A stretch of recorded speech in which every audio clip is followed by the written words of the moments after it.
Hello everybody, welcome to the United Stands. I'm Mark Goldbridge and this is your Erik ten Hag press conference reaction for Brentford against Manchester United. Lots of, I think, positive news in there, speaking about returnees from injury, also speaking about Mainoo, talking about how we're going to approach this game against Brentford. So let's dive into it. I hope you're doing very well. Get your thoughts in as always. Got more hair in my ears than on my head, says Joe. Lovely stuff.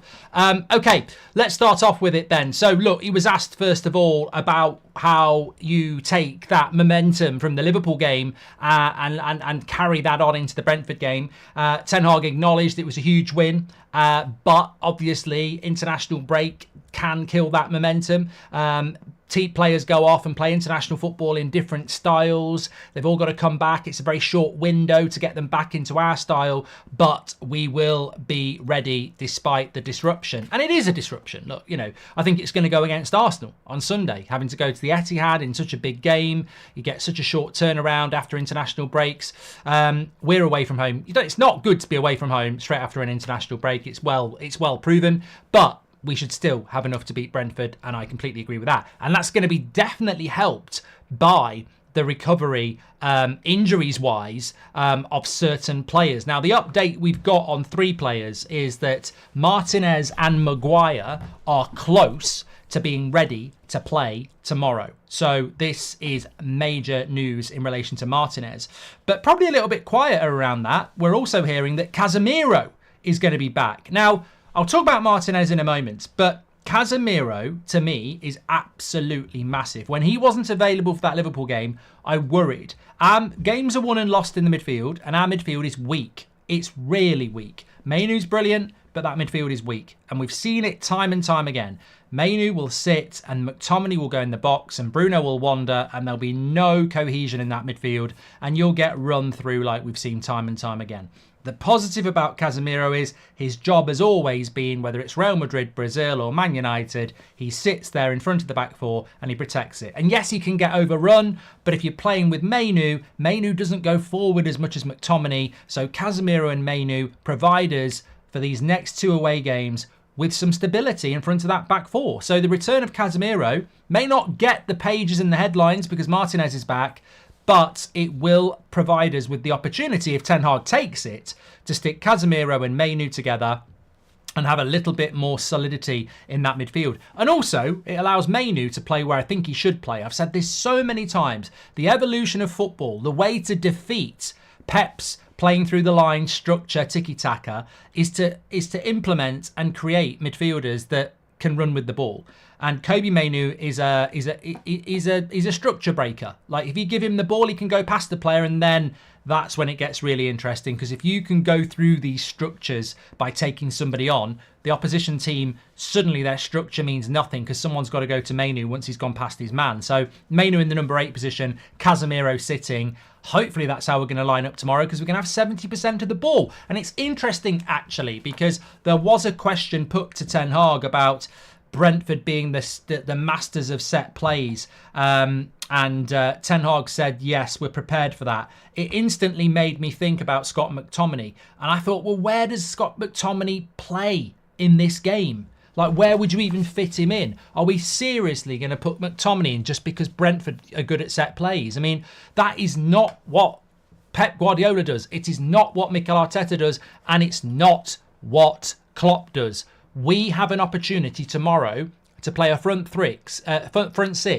of Casemiro, Mainoo, Bruno, Rashford, Højlund, Garnacho. We're going to have 70% of the ball. That's our best front six. Let's go and win the game 2-3-0. But if you put McTominay in there, you're going to have to not pick Casemiro or Mainoo or Garnacho or something like that. So I don't know how we're going to work this out, but I couldn't give a toss about set pieces. If you're worried about set pieces, Casemiro's good in the air, Varane's good in the air, you know, Rasmus can come back and defend as well. Dalot's not bad in the air. Wan-Bissaka's not bad in the air. We don't need to put McTominay in the team because the opposition are big. We need to go and play our game with 70% possession. So Casemiro, Mainoo, Bruno has to be the midfield 3 for me tomorrow. And I think that's a massive, massive boost going into this big week, because we can all wax lyrical about Mainoo, and he deserves it, but that midfield is weak. It is. We get overrun with Mainoo, we get overrun with Casemiro. So I want to see both of them playing. Also, on the injury front, Martinez is back for the game tomorrow. Maguire could be back as well. I mean, Maguire, it would be nice to have Maguire back. I don't know whether... I suspect we will probably start, like we spoke about in the preview, with Lindelof and Varane because of fitness issues. I can't see Maguire being available to start, and I don't think Martinez is going to be available to start. But the fact that Martinez is back is obviously really positive for us. Look, if you don't understand, I remember, I think he said it on the interview that we did, but if he didn't, he said it off camera. Rasmus just said, you know, Martinez is so important to this team. It's not that he's better than everybody else. It's just the way he plays sets everything up.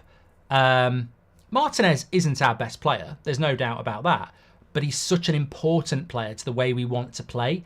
And this is why it's not always about your best player. I mean, people would argue our best player is Rashford or Bruno.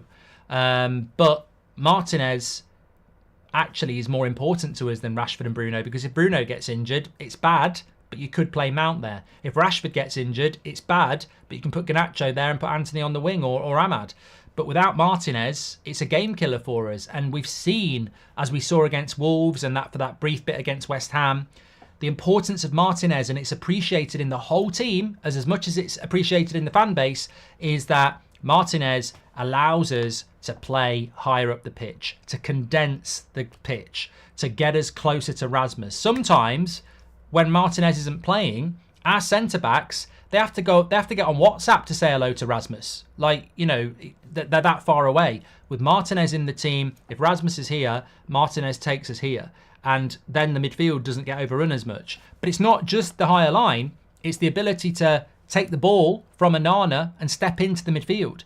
That is his game. There's not many centre-backs, well, we haven't got any. Johnny Evans ain't bad at it, to be fair, but he ain't Martinez. Like, there's hardly any of our midfielders that will step into the midfield with the ball or without the ball, and that gives you an extra midfielder as well. So he's so important to Manchester United, and it's appreciated across the team. Because if you've got a centre-back that steps into the midfield, it's an extra man in the midfield, and he'll keep moving. So someone's got to come towards him. And when someone comes towards him, he can slip it to the spare man. It's really important. And there's not a lot of centre-backs in the modern game that have the confidence to do that. And Martinez does. So he's really, really, really important to us. Whether he'll start tomorrow, I don't think it massively matters. I think the Brentford game really does come down to who is how the front six play. Like I said, there's no way, probably will be now, but there shouldn't be a scenario where Brentford have 50% possession. There shouldn't be. It shouldn't be a 50-50 game. It shouldn't be they have the ball, we have the ball. Think about Fulham at home when we lost. They had the ball, we had the ball. You know, it's a bit like a boxing match where you're throwing punches. Brentford shouldn't be like that. We should have more of the ball. So do you need Martinez? It would make us better for the reasons I've just said if Martinez plays. But we don't need to rush him back for this game. I would rather be in a situation where we have Martinez back for the Chelsea game and the Liverpool game, and maybe he comes on for half an hour tomorrow. But we'll see. Look, if the thing about Martinez is the injury he's got, you're either fit or you're not. There's not. I think with it's a really good point actually.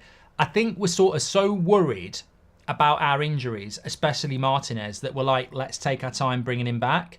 But the injury he's had isn't that type of injury. It's not like, oh, you could rush him back. He's ready. It's just match fitness. His foot injury was risky. You know, you bring that back because of how it happened. You know, is the foot okay? But this is a completely different injury, isn't it? So he is fit. That injury is fine. You know, it's an established injury. There's been hundreds of players who've had that before. He's gone through the recuperation. He's gone through the recovery. There's no pain. There's no issue. He's recovered. It's just match fitness. So you could throw him in tomorrow. You could do.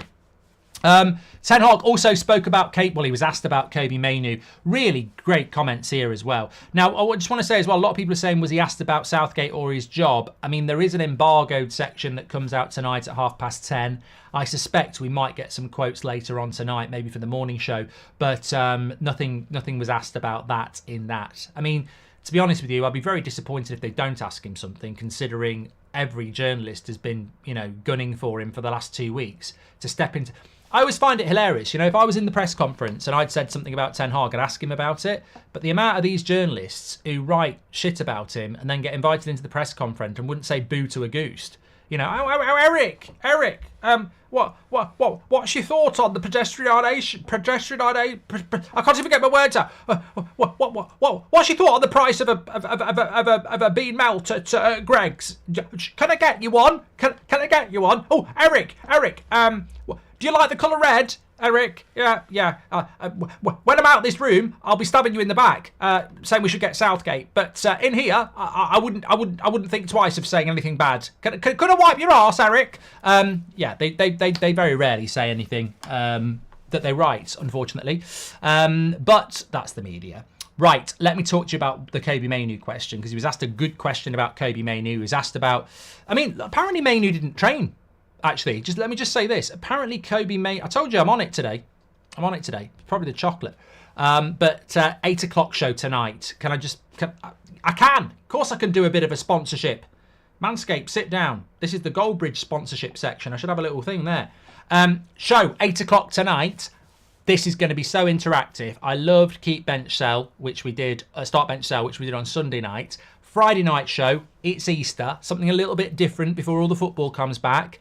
Friday night, 8 o'clock tonight, glass of wine for me. You don't have to have one. Player ratings, season so far. So all the major players get a mark out of 10. You are going to be interactive on it. 8 o'clock tonight. Don't miss it, because somebody's going to come out on top with a master poll of who the player of the season is so far. But I'm looking forward to it. Not really because of, people like Mainoo and Garnacho and Delo, I think will score well. But the ones I'm more looking forward to doing are the people like Lindelof, Varane, Casemiro, Rashford, Bruno, Onana. I think there's a lot of players where I'm intrigued to see where you're going to go. And obviously I'm going to give my opinion. Why not? Why not, kind sir? Why not? So we'll definitely be doing that. You meant to wait till Sunday to eat your Easter eggs. No, not if you're not into that sort of stuff. I was in Sainsbury's a couple of weeks ago, and I walked down the Easter egg aisle, and I bought myself a toffee crisp one. I walked to the checkout, paid for it. There was a little seat, sat there, opened it up, just about to eat it. This old dear said to me, "That's bad luck. That's meant to be for Easter. It's a religious celebration. You shouldn't eat it till Easter Sunday." I said, "It's a chocolate egg created by a brand that's interested in making money, bought by me, who's interested in eating it. There are no religious connotations with a toffee crisp chocolate Easter egg. You're mixing it up with something else. This is confectionery. It can never be religious. Now, on your way, and let me enjoy my toffee crisp." And she walked off muttering, and I said, "Don't mutter, it's rude. Do what you want with your eggs." Anyway, we've wandered off. Let's talk about Erik Ten Hag and Kobbie Mainoo. He was asked about Kobbie Mainoo and playing for England. He said, very proud moment. I'm not surprised by it, though. He can naturally and quickly adapt to higher levels, which I thought was a brilliant sentence, because I think that epitomises Kobbie Mainoo, isn't it? Ten Hag says, "I'm not surprised that he's done well." Because he can naturally and quickly adapt to higher levels. And I think that's a great sentence about a young player, and it's a great message to send out to the rest of the academy. It's not always about talent. It's not about talent. You've got to have the talent, but talent alone will not take you to the top. Talent needs mentality. We're signing a player, we've already said. We shouldn't just be looking at someone talented. We should be looking at their background. How do they behave off the pitch? What's their home life like? What's their behaviour like? All these things feed into mentality. They do. And Kobbie Mainoo is a very talented player, but he wouldn't be where he is playing for England if he didn't have an elite mentality. So this sends a lovely message to the academy and every other player, actually, that the great thing about Kobbie Mainoo is he's talented, but also he has this mentality where he can naturally and quickly adapt to the situation. And if you're an up-and-coming player yourself, or you want to take it into your personal life, maybe tonight you might get lucky. Can you grab that opportunity and perform? That's something we can all learn. But basically, what I'm saying is, and what Ten Hag is saying at last, is that that Kobbie Mainoo has this ability to grasp the opportunity quickly. We've seen it time and time again. Talent takes time. He's gone from injured at the start of the season into a United team in November, and he's starting for England in March. That is fast track. But you can only be fast tracked if, one, it's nepotism, which is favouritism, which it isn't, or two, you have this amazing ability to just go into a situation and go, I'm going to grab it. I'm going to grab it and I'm going to express myself. And it's about giving the best of you. Because if somebody said, if you're a great singer and somebody says, do you want to be the lead singer for, I don't know, Coldplay? Chris Martin's broken his ankle. Don't know how. Fell down the stairs apparently. Putting up some decorations for Easter. And can you be the lead singer of Coldplay tonight? You might be a better singer than Chris Martin, but the nerves take over you and you don't perform. That's the thing that Kobbie Mainoo has that a lot of people naturally don't have. He walks into a situation and says, I'm going to grab the best. I'm going to leave nothing behind. I'm going to do everything I can, and I'm going to display the best of me. And that's what he keeps doing. He goes in Everton away. He goes in Newcastle away. He goes in Villa away. He goes in England against Belgium. And he comes off the pitch and there is no regrets. I have delivered what I am capable of. And it's amazing. Really amazing. Ten Hag also said that Chris, can I just say, I'm going to get in trouble here. Chris Martin from Coldplay has not fell down the stairs and broke his ankle. As far as we know, he does celebrate Easter, but his ankle is absolutely fine. I don't want any of those rumours going around again. I've been in enough trouble with the RSPCA for my hypothetical I could knock out a horse conversations on That's Football and a polar bear. Not at the same time, although I probably could if they stood still.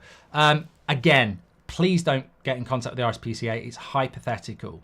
If you're playing in your back garden and you go, Rasmus, and you put it in the top corner, you've not actually scored for Manchester United. And if you're hypothetically saying you could knock out a horse, you've not actually done it and you don't intend on doing it. You can't get in trouble for that. Anyway, let me go back to the Kobbie Mainoo stuff. Ten Hag as well, lovely stuff. He said, look, number one, Mainoo has done this for himself and he deserves the most praise. But what a great bit of praise he gave towards everybody involved in the academy to get Mainoo to where he is from start to finish. When you see in England, Manchester United academy player starting for England, there is that journey as well, which is really needs to be praised.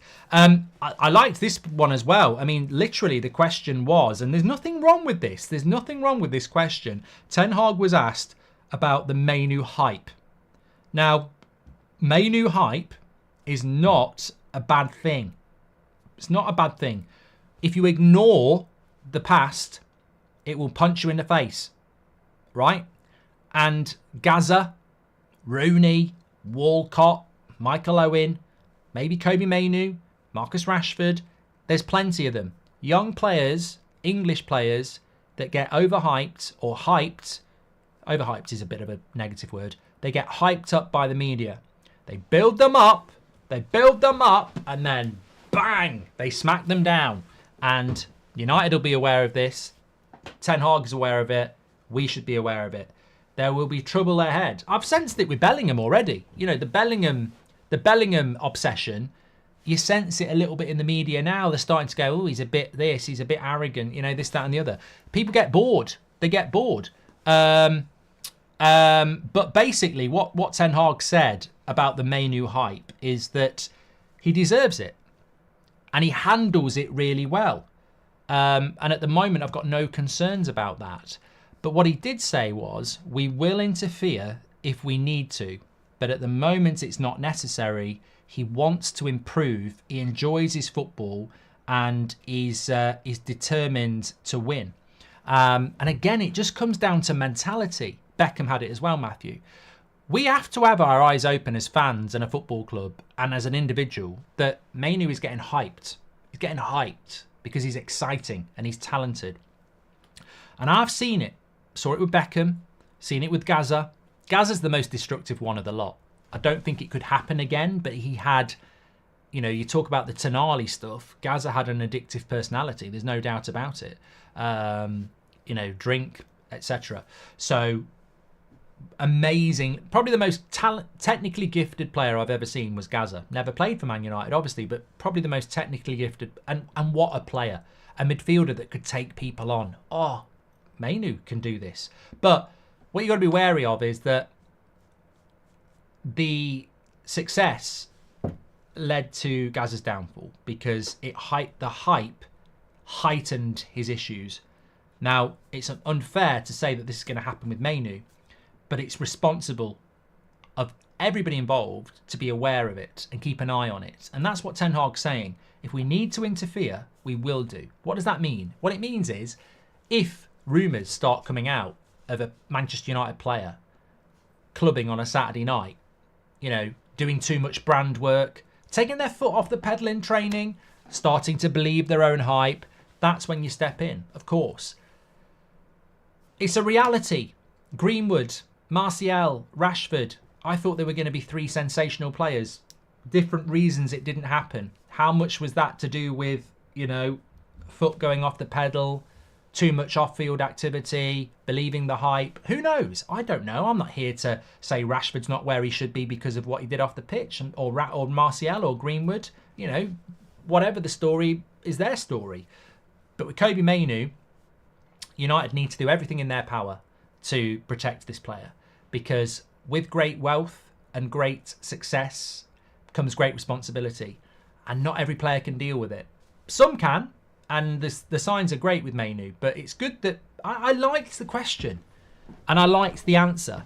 Ten Hag basically said, of course we'll interfere if things start to go the way we don't want it to, but there's absolutely no reason to do it. He's totally focused on his football. He's got a great mentality. He handles it really well, and he just wants to get better. And I said, look, from my meeting with Rasmus, I detected the same thing. Garnacho, I don't know, but from what we see of Garnacho, I think he's the same as well. I think in Mainoo, Garnacho and Rasmus, the signs are really positive. That we've got 3 players that are a bit like Liverpool players, a bit like Man City players, a bit like Arsenal players. They just want to be footballers. You know, I'm not here to praise Liverpool or Man City or Arsenal, but if you take someone like Saka, the guy is just obsessed with football. He's obsessed with being the best player he can be. There's no off-field activities. I don't think he... I mean, I don't know 100%, and I'm not an Arsenal fan, and I don't want to speak out of turn.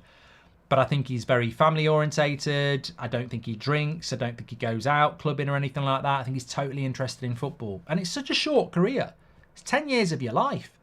Trust me, there's plenty of times to drink in your 40s, if that's what you want to do. So, look, hopefully this is a turning corner for Manchester United. Hopefully the young players we've got coming through at the moment, and there's more to come, hopefully the problems of the last 10 years are going to be swept into the bin, and this new Man United is elite mentality sports people that get the hype and then keep delivering. Ronaldo was hyped.